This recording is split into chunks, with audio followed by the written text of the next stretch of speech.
ہم کریں گے ہر مظلوم کی حمایت۔ السلام علیکم، میں ہوں حرین فاطمہ اور آپ دیکھ رہے ہیں حمایتی نیوز HD چینل۔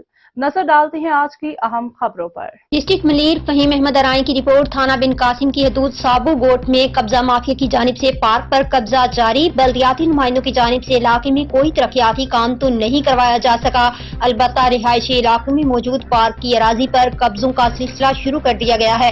ذرائع کے مطابق SHO بن قاسم کی مبینہ سرپرستی میں قبضہ مافیا نے دھڑلے سے تعمیراتی کام شروع کر دیا ہے۔